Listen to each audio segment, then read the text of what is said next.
Escuchemos al pastor Víctor Manuel Buitrago y la sabiduría de la palabra de Dios para hoy. Bendito Señor, una vez más te damos gracias porque podemos seguir estudiando tu palabra, y ahora pedimos también de nuevo, como en cada lección, que sea tu Espíritu Santo quien nos guía, nos enseña y nos muestra tus grandes verdades a través de las páginas de la Biblia. En este caso, Señor, háblanos a través de la epístola de Santiago, háblanos a nuestra mente, a nuestro corazón, y que podamos poner en práctica en nuestro día a día cada uno de los principios que aprendemos en esta epístola. Te lo rogamos en el nombre de Cristo Jesús. Amén. Amén. Muy bien, aquí estamos listos para comenzar nuestra lección número 8. Hoy vamos a tener el capítulo 4, versículos 1 al 10. Y para eso voy a iniciar leyendo del versículo 1 al versículo 5. ¿De dónde vienen las guerras y los pleitos entre vosotros? ¿No es de vuestras pasiones las cuales combaten en vuestros miembros? Codiciáis y no tenéis. Matáis y ardéis de envidia y no podéis alcanzar. Combatís y lucháis, pero no tenéis lo que deseáis, porque no pedís. Pedís y no recibís, porque pedís mal, para gastar en vuestros deleites. ¡Oh, almas adúlteras! ¿No sabéis que la amistad del mundo es enemistad contra Dios? Cualquiera, pues, que quiera ser amigo del mundo, se constituye en enemigo de Dios. ¿O pensáis que la Escritura dice en vano? El Espíritu que Él ha hecho morar en nosotros nos anhela celosamente. Muy bien, entonces vamos aquí a nuestras ayudas. ¿Cuál es el origen de las guerras y de las peleas? Algunos atribuyen al diablo el origen de las guerras, los conflictos y las peleas en las familias y también en la sociedad. Sin embargo, para Santiago, todo se origina no afuera, no se origina afuera, sino dentro del hombre mismo, es decir, de su interior, cuando se deja dominar por sus ambiciones. La pregunta que él hace: ¿de dónde vienen esas guerras? ¿De dónde esos conflictos entre ustedes? ¿Quién hace la guerra sino los malos deseos que tienen dentro? Ustedes codician lo que no tienen y entonces matan. Codician algo y no lo consiguen, entonces discuten y pelean.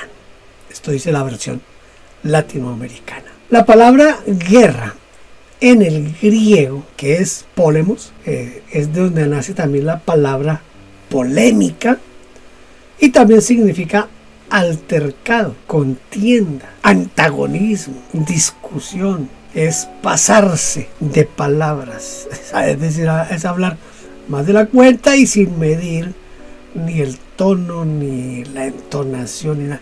Hay que tener cuidado con eso. ¿Se acuerdan que en la clase pasada les mostré una figura de un cerebro con una máquina adentro? Vuelve aquí a funcionar el de conecte el cerebro antes de poner a funcionar la lengua. ¿Por qué a veces uno no recibe lo que pide en oración? Creo que todos tenemos esa experiencia de orar y no recibir lo que pedimos en oración. Algunas veces uno no recibe la respuesta a las oraciones por falta de fe o por un pecado no confesado. También puede ser por guardar el enojo contra alguien o por no querer perdonar. Pero aquí se nos señala otro motivo: el hedonismo. El hedonismo. Si usted busca en mi canal, yo tengo allí una predicación acerca del hedonismo. Y el hedonismo se ha acrecentado desde que la iglesia se dejó permear por las falsas doctrinas de los falsos apóstoles y profetas modernos. el hedonismo ha tomado más fuerza, más auge. Y por eso ahora los cultos se centran en que el asistente al culto se sienta de la mejor manera, se sienta bien, se sienta satisfecho y que quede con ganas de volver. Ese hedonismo es un hedonismo bien peligroso. Por eso aquí Santiago nos habla de cómo el hedonismo afecta nuestras oraciones. Santiago emplea esta palabra en el griego para referirse a la búsqueda del placer. El hedonismo fue una filosofía que estuvo muy en boga en el tiempo en el que Santiago escribió, en el tiempo del primero, bueno, desde antes de Cristo se estaba haciendo ese énfasis en lo que es el hedonismo, que es buscar el placer. Tiene como objetivo de vida la supresión de todo dolor y la búsqueda del placer como un bien supremo. En la antigüedad existían dos escuelas que enseñaban el hedonismo. La escuela epicúrea de Epicuro de Samos, que vivió entre el 341 y el 270 a.C., quien era más racional. Y la escuela cirenaica, que enseñaba que los deseos personales debían satisfacerse de inmediato, sin importar los intereses de los demás. Y pues es muy probable que Santiago haya visto que Dios nunca respondía a las oraciones de esas personas egoístas, de los que estaban centrados solamente en ellos mismos.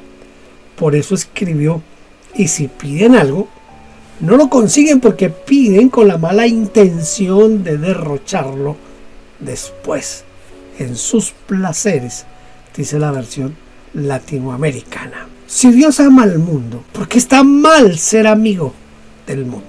Este es uno de esos versículos que se han malinterpretado y se han usado para aislar a los cristianos, para aislarlos de su familia, de sus vecinos, de sus parientes que aún no han recibido a Cristo Jesús. Se usa este versículo para eso, porque los catalogan de mundo, y cualquiera que quiera ser amigo del mundo se constituye enemigo de Dios. Pero si tenemos en cuenta el contexto, entonces veremos que Santiago no quiso decir esto. Para Santiago el mundo, es decir, el cosmos, son las guerras, los pleitos, las peleas y combates entre hermanos, las pasiones, las ardientes envidias y los deseos desmedidos para obtener algo. Para el apóstol Pablo, el mundo tiene un espíritu, una forma de pensamiento, de valores. Esos son pensamientos y valores contrarios a Dios. Y nosotros no hemos recibido el espíritu del mundo, sino el espíritu que proviene de Dios, dice Pablo en 1 Corintios 2:12. Por otra parte, el apóstol, hablando del apóstol Pablo, ¿no?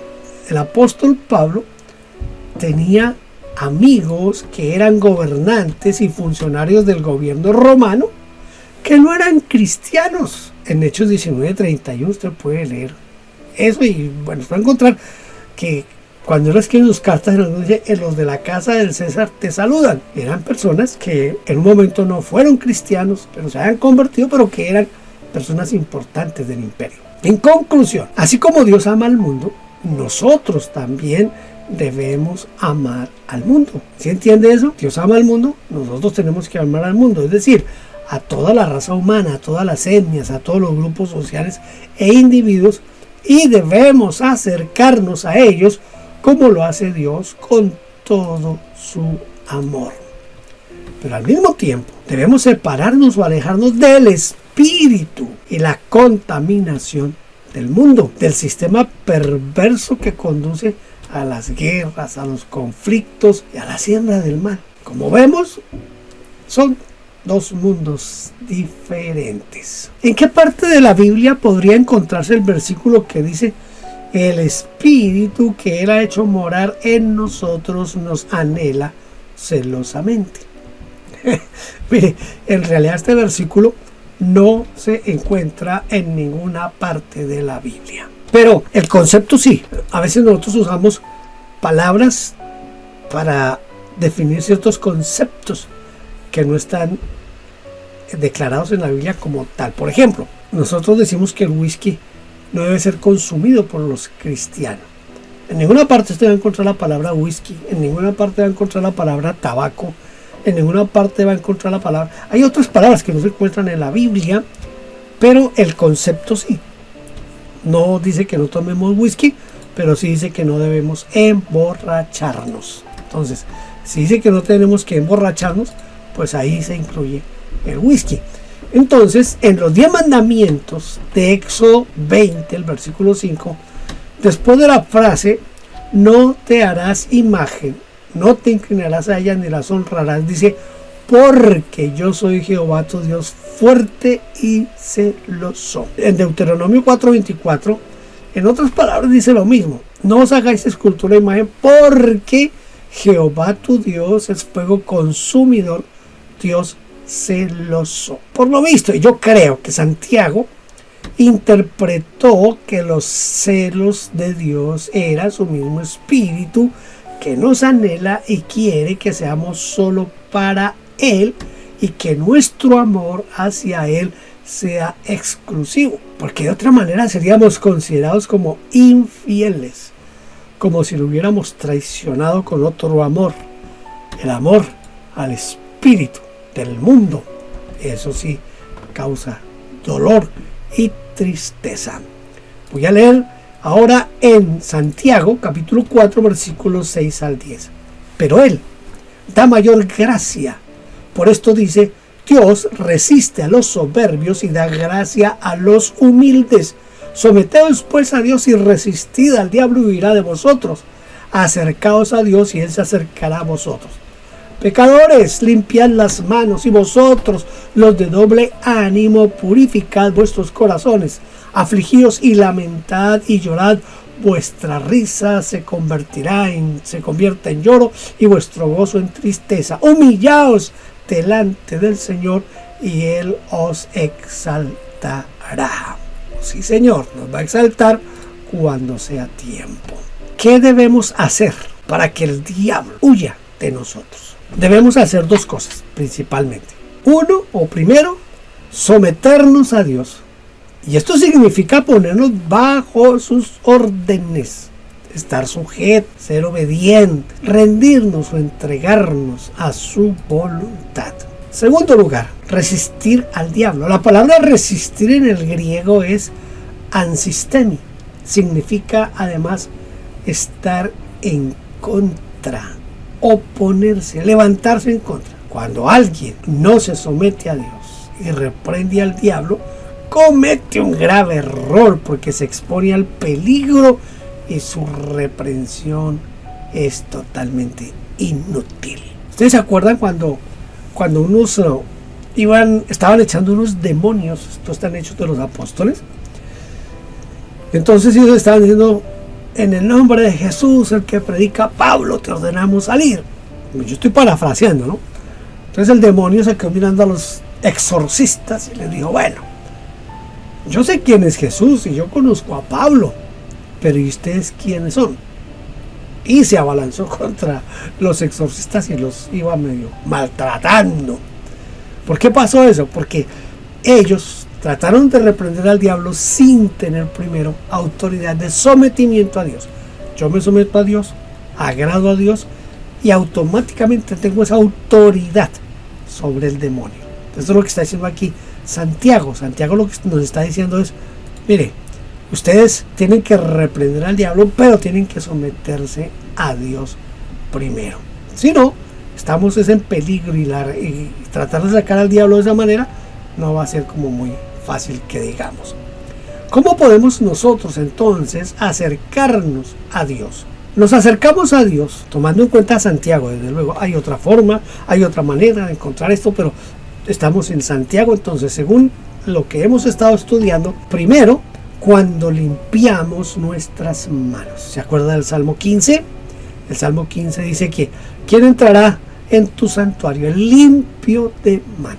Esto es cuando nosotros dejamos el enojo y las contiendas. El apóstol Pablo le escribió a Timoteo en Timoteo 2:8: quiero pues que los hombres oren en todo lugar, levantando manos santas, sin ira ni contienda. Y cuando sacamos el enojo y la discordia de nuestros corazones, entonces estamos cumpliendo con la exigencia de limpiar nuestras manos.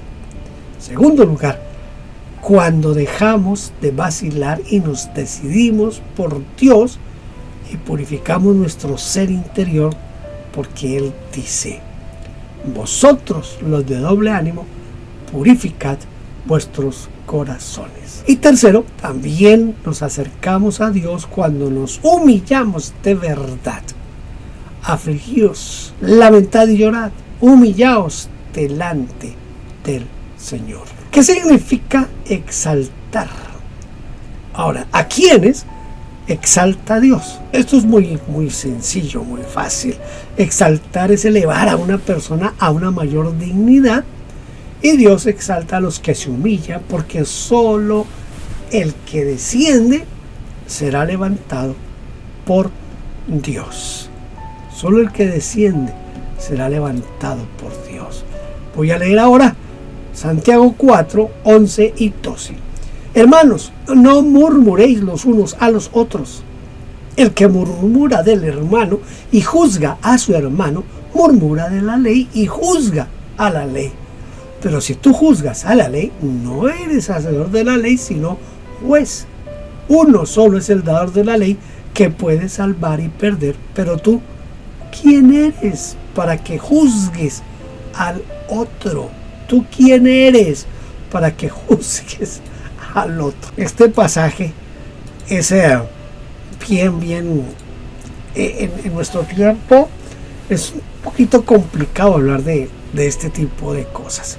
¿Qué significa murmurar? Murmurar significa hablar entre dientes, manifestando una queja o disgusto por alguna cosa. También significa hablar mal de alguien a sus espaldas. Literalmente es difamar, calumniar, criticar. Es hablar contra otro para acusarlo o incriminarlo. La Nueva Biblia Española dice: dejen de criticarse unos a otros. Quien critica a su hermano o juzga a su hermano, critica la ley y juzga la ley. Si juzgas a la ley, ya no estás cumpliendo. Eres su juez. Murmurar no siempre implica levantar falsos testimonios, decir mentiras. Lo invito a que lea, ahora cuando termine esta lección, abra su Biblia en Números 12. Y allí va a encontrar un pasaje que nos muestra qué es la murmuración. Están Aarón y María. Entonces, ellos están hablando entre ellos, son hermanos y son hermanos de Moisés. Juntos tienen cargos relevantes dentro del pueblo de Israel. Aarón es el sumo sacerdote, María es una profetisa y es la hermana del líder de Israel y hermana del sacerdote, así que tiene cierta ascendencia. Bueno, se unen estos dos, los dos hermanos de Moisés, y se dicen el uno al otro: ¿acaso Dios ha hablado solamente por Moisés? No, Dios también nos ha usado a nosotros. Seguramente María dijo: ¿se acuerda cuando pasamos el Mar Rojo? Que yo tomé la pandereta y dancé y profeticé y todo eso. Y Aarón también diría: bueno, y Dios me escogió a mí como sacerdote y me ungió. Y ¿qué es lo que están haciendo ellos? Lo que ellos están haciendo es hablando de una situación que Moisés estaba viviendo. Moisés había conseguido una mujer, una esposa, Cusita, dice la Biblia. Parece que era una mujer morenita, tal vez negrita, no sé.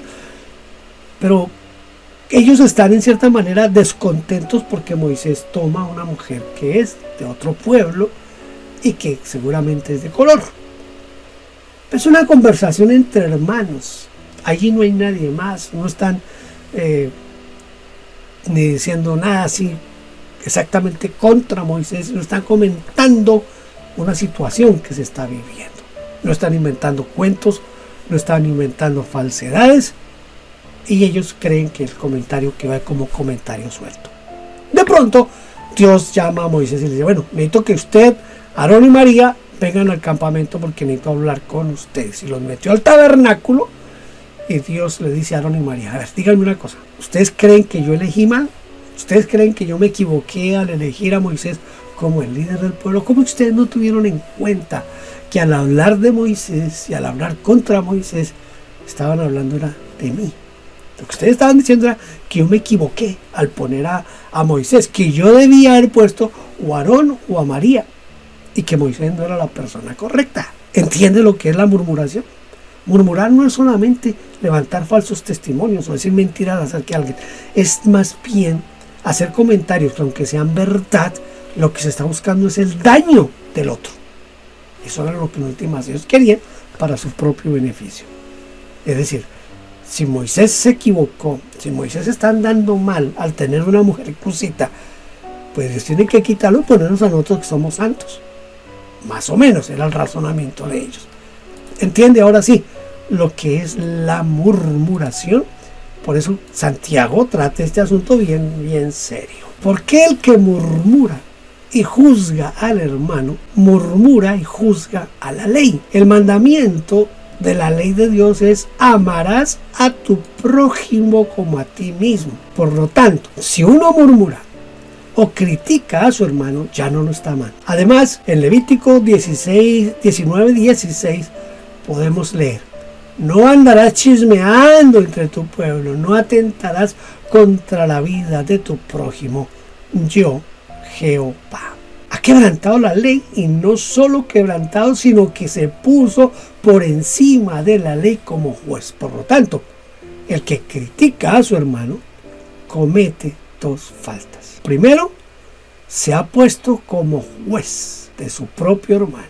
Y segundo, se ha puesto como juez de la ley. Ojalá que nosotros tuviéramos en cuenta esto, porque en las congregaciones donde yo he estado pastoreando, es muy frecuente esto de las murmuraciones y los chismes y esas cosas. Santiago capítulo 4, versículos 13 al 17.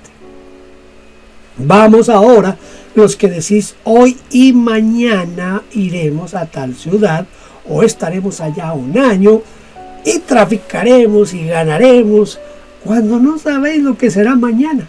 ¿Por qué? ¿Qué es vuestra vida? Ciertamente es neblina que se aparece por un poco de tiempo y luego se desvanece.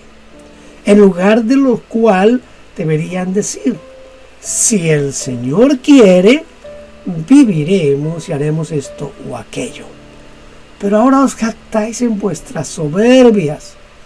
Toda jactancia semejante es mala, y al que sabe hacer lo bueno y no lo hace, le es pecado.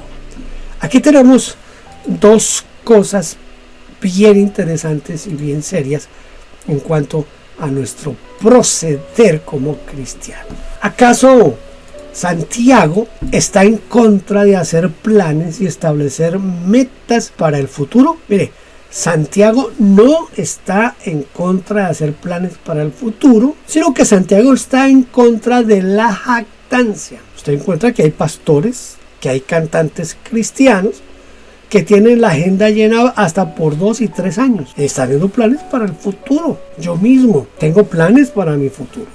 Seguramente que usted tiene pensado hacer cosas en el futuro. La jactancia es la alabanza de que una persona hace a sí misma, mostrándose arrogante y orgulloso. Por eso, al final, Santiago añade la frase: pero ahora os jactáis en vuestras soberbias. La versión latinoamericana dice: ustedes se confían con orgullo en sus proyectos. Esta confianza orgullosa es mala. Nunca deberíamos jactarnos de lo que haremos, porque no somos dueños de nuestra vida ni de las circunstancias, ni podemos controlar los fenómenos climáticos, ni el desarrollo histórico, político o económico. En cambio, humildemente deberíamos decir: si el Señor quiere, y si estamos vivos por la gracia de Dios, vamos a hacer esto o vamos a hacer aquello.